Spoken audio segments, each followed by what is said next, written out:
Hi, welcome to Ayurdisha. നമ്മൾ ഇന്ന് വീഡിയോയിൽ ഡിസ്കസ് ചെയ്യുന്നത് ഹെയർ ക്ലെൻസിങ്ങിനെ പറ്റിയിട്ടും എങ്ങനെ നല്ലൊരു നാച്ചുറൽ ഹെയർ ക്ലെൻസർ വീട്ടിൽ തന്നെ പ്രിപ്പയർ ചെയ്യാം എന്നതിനെ പറ്റിയിട്ടുമാണ്. So let's start. ഹെയർ ക്ലെൻസിങ്ങിന് ഇന്നത്തെ കാലത്ത് ബേസിക് ആയിട്ട് യൂസ് ചെയ്യുന്ന ഒരു പ്രോഡക്റ്റാണ് ഷാംപൂസ്. സോ പല സോഷ്യൽ പ്ലാറ്റ്ഫോമിലും നമുക്ക് കാണാൻ പറ്റും പാരബിൻ ഫ്രീ അല്ലെങ്കിൽ സൾഫേറ്റ് ഫ്രീ ആയിട്ടുള്ള ഷാംപൂസ് യൂസ് ചെയ്യണം, അല്ലെങ്കിൽ അതിനെ പറ്റിയിട്ടുള്ള അവയർനെസ്സും ക്യാമ്പയിൻസ് ഒക്കെ കാണാൻ പറ്റും. എന്തുകൊണ്ട് ഇങ്ങനെയൊരു ക്യാമ്പയിൻ, അല്ലെങ്കിൽ എന്തുകൊണ്ട് സൾഫേറ്റ്സും പാരബീൻസും അടങ്ങിയിട്ടുള്ള ഷാമ്പു യൂസ് ചെയ്യാൻ പാടില്ല, അല്ലെങ്കിൽ അത് നമുക്ക് ഹാർംഫുൾ എഫക്ട്സ് ഉണ്ടാക്കുമെന്ന് പറയുന്നു. സോ ഒരു നോർമൽ ഷാമ്പു അല്ലെങ്കിൽ നോർമൽ ബ്രാൻഡഡ് ഷാമ്പൂവിൽ എന്തൊക്കെ ഹാർംഫുൾ കണ്ടൻസ് അല്ലെങ്കിൽ നമ്മളെ ഹെയറിനെ മോശമായ രീതിയിൽ ബാധിക്കുന്ന എന്തൊക്കെ കണ്ടൻസ് ഉണ്ടെന്ന് നമുക്ക് ആദ്യം നോക്കാം. അപ്പോൾ നോർമൽ ഒരു ഷാമ്പൂവിൽ കാണുന്ന കണ്ടൻറ്റിൽ നമുക്ക് ഹാർംഫുൾ ആയിട്ട് പ്രധാനമായും പറയുന്നത് സൾഫേറ്റ്സിനെയാണ്. സൾഫേറ്റ്സ് പല ഫോംസിലുണ്ട്. SLS, SLES, sodium laureate sulphate, sodium laureate sulphate. So ഈ സൾഫേറ്റ് ഫോംസ് നമ്മൾ ഷാമ്പൂവിൽ ആഡ് ചെയ്യുന്നത് എന്തിനാന്ന് വെച്ചാൽ ലാത്തർ ഫോർമേഷന് വേണ്ടിയിട്ടാണ്. സോ ഷാമ്പു നല്ലോണം പതഞ്ഞ് കഴിയുമ്പോൾ തന്നെ നമുക്ക് നല്ലൊരു ക്ലീൻ എഫക്റ്റ് കിട്ടാറുണ്ട്. സോ ഈ ക്ലീൻ എഫക്റ്റ് കിട്ടുന്നതിനോടൊപ്പം നമ്മുടെ മുടിക്ക് അത്യാവശ്യം വേണ്ടുന്നതായ നാച്ചുറൽ ഓയിൽസ് കൂടി പോകും. സോ ഈ നാച്ചുറൽ ഓയിൽസ് മുടിയിൽ നിന്ന് പോയി കഴിയുമ്പോൾ മുടി നല്ലപോലെ ഡ്രൈ ആവും. അതുപോലെ തന്നെ പിന്നീട് ഇത് കണ്ടിന്യൂസ് യൂസ് കാരണം മുടി ഡാമേജ് ആവാനും ചാൻസ് ആണ്. സോ അതുപോലെ മുടി ഡ്രൈ ആവുന്നതിനോടൊപ്പം നമ്മുടെ സ്കാൽപ്പ് ഡ്രൈ ആവാനും അതുമൂലം അലർജിക് റിയാക്ഷൻസ് ഉണ്ടാക്കാനും ഈ സൾഫേറ്റ് കണ്ടന്റ് ഷാമ്പൂവിലുണ്ടെങ്കിൽ അത് കാരണമാകുന്നുണ്ട്. ഒരു ഷാംപൂ അല്ലെങ്കിൽ ഒരു സ്കിൻ കെയർ അല്ലെങ്കിൽ ഒരു ഹെയർ കെയർ പ്രോഡക്റ്റ് നമ്മൾ ചൂസ് ചെയ്യുമ്പോൾ നമ്മൾ വല്ലാതെ അട്രാക്ട് ചെയ്യുന്നത് അതിൻ്റെ സ്മെല്ല് അല്ലെങ്കിൽ അതിൻ്റെ ഫ്രാഗ്രൻസ് ആണ്.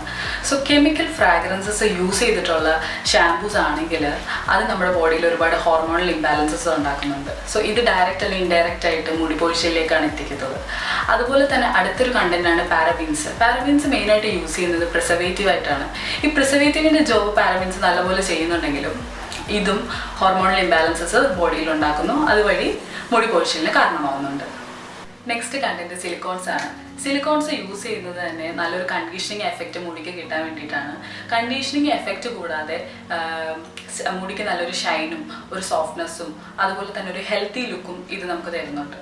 സോ പക്ഷേ ഇതൊക്കെ ഒരു ടെമ്പററി എഫക്റ്റ് ആണ്. ഒരു ലോങ് റൺ അല്ലെങ്കിൽ ഒരു കണ്ടിന്യൂസ് യൂസ് ചെയ്ത് കഴിയുമ്പോൾ തന്നെ മുടി കൂടുതൽ ഡാമേജിലേക്കാണ് പോയിക്കൊണ്ടിരിക്കുക. സോ ഇത്രയൊക്കെയാണ് മുടിക്ക് ഹാർംഫുൾ ആയിട്ടുള്ള കണ്ടൻസ്. ഇതിൽ കൂടുതലുണ്ട്, പക്ഷെ പ്രധാനമായിട്ടും ഒരു നോർമൽ ബ്രാൻഡഡ് ഷാമ്പൂവിൽ കാണുന്ന ഇൻഗ്രീഡിയൻസ് ഇതൊക്കെയാണ്. അപ്പോൾ ഇന്നത്തെ കാലത്ത് കഷണ്ടിയും അകാലനരയൊക്കെ ട്രെൻഡ് ആയിക്കൊണ്ടിരിക്കുന്ന ഇന്നത്തെ കാലത്ത് ഇങ്ങനത്തെ ഷാമ്പൂസ് യൂസ് ചെയ്യുന്ന ഒരു ട്രിഗറിങ് ഫാക്ടറാണ് കഷണ്ടിക്കും അകാലനരയ്ക്കും ഒക്കെ. So always better and best option എന്ന് പറയുന്നത് നാച്ചുറൽ അല്ലെങ്കിൽ സ്കിൻ സേഫ് അല്ലെങ്കിൽ ഹെയർ സേഫ് ആയിട്ടുള്ള സൾഫേറ്റ് പാരബിൻ ഫ്രീ ആയിട്ടുള്ള ഷാംപൂസ് യൂസ് ചെയ്യുന്നതാണ്. ഒരു നാച്ചുറൽ ഹെയർ ക്ലെൻസർ എങ്ങനെ വീട്ടിൽ തന്നെ ഉണ്ടാക്കാമെന്ന് നോക്കാം. അതിന് യൂസ് ചെയ്യുന്നത് ഉലുവയാണ്. ഉലുവയിൽ മുടിയുടെ വളർച്ച ഇൻഡ്യൂസ് ചെയ്യുന്ന ലെസ്റ്റിൻ എന്ന് പറയുന്ന കണ്ടന്റ് ഉണ്ട്. അതുപോലെ തന്നെ ഹെയർ ക്ലെൻസിങ്ങിന് ഉപകാരപ്പെടുന്ന സാപ്പോണിൻസും ഉണ്ട്. കൂടാതെ മുടി കൊഴിച്ചിൽ കുറയ്ക്കാനും മുടിയുടെ സ്ട്രെങ്ത് കൂട്ടാനും മുടിക്ക് നല്ല കറുപ്പ് നിറം നൽകാനും സഹായിക്കുന്നു. ഇതിലെ നാച്ചുറൽ ഓയിൽസ് മുടി നല്ല സോഫ്റ്റ് ആകാനും അതുപോലെ തന്നെ നല്ല തിളക്കം കിട്ടാനും സഹായിക്കുന്നു. തലേന്ന് രാത്രി വെള്ളത്തിലിട്ട് വെച്ച ഉലുവ നമ്മൾ കുറച്ചും കൂടെ അധികം വെള്ളവും കൂടെ ചേർത്ത് ഒരു ബ്ലെൻഡർ യൂസ് ചെയ്ത് നല്ലപോലെ മിക്സ് ചെയ്തെടുക്കാനാണ് പോകുന്നത്.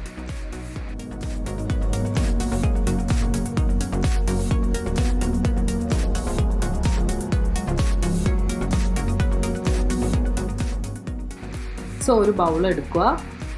ഇപ്പോൾ ഇവിടെ ഹാൻഡ് ബ്ലെൻഡറാണ് യൂസ് ചെയ്യുന്നത്. നമ്മൾ വീട്ടിലാണെങ്കിൽ നമുക്ക് മിക്സിയിൽ തന്നെ അരച്ചെടുക്കാം.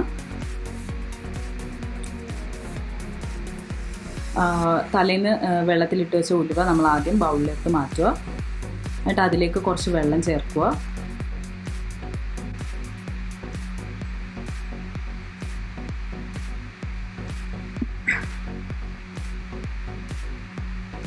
ഹാൻഡ് ബ്ലെൻഡർ യൂസ് ചെയ്തിട്ട് നല്ലപോലെ അരച്ചെടുക്കുക.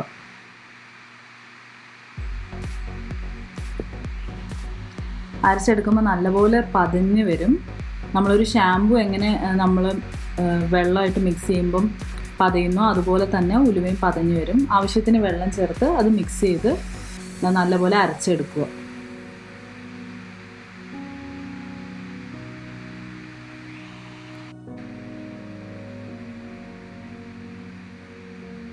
ഉലുവ നല്ലപോലെ അരഞ്ഞ് അത് വെള്ളമായിട്ട് നല്ലപോലെ മിക്സായി കഴിയുമ്പോൾ അതിന് ശേഷം നമുക്കിത് ഒരു അരിപ്പ വെച്ച് അരിച്ചെടുക്കാം.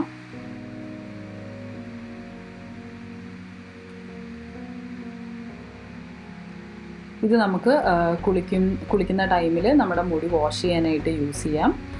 ഒരു മുടിയിൽ തേച്ച് ഒരു 5 മിനിറ്റ് മസാജ് ചെയ്ത ശേഷം നമുക്ക് സാധാ പ്ലെയിൻ വാട്ടർ യൂസ് ചെയ്ത് കഴുകിക്കളയാം.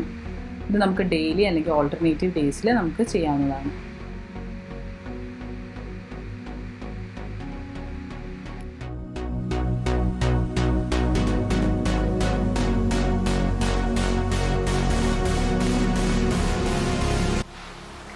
സോ ഇന്ന് നമ്മൾ പ്രിപ്പയർ ചെയ്ത നാച്ചുറൽ ക്ലെൻസർ എല്ലാവരും എന്നും ട്രൈ ആക്കാൻ നോക്കുക, അല്ലെങ്കിൽ ഓൾട്ടർനേറ്റീവ് ഡേയ്സിൽ ട്രൈ ചെയ്ത് നോക്കുക. ഒരുപാട് തണുപ്പ് പറ്റാത്തവരും സൈനസൈറ്റിസ് ഒക്കെ വരുന്നവർക്ക് ഇത് റെക്കമെൻഡഡ് അല്ല.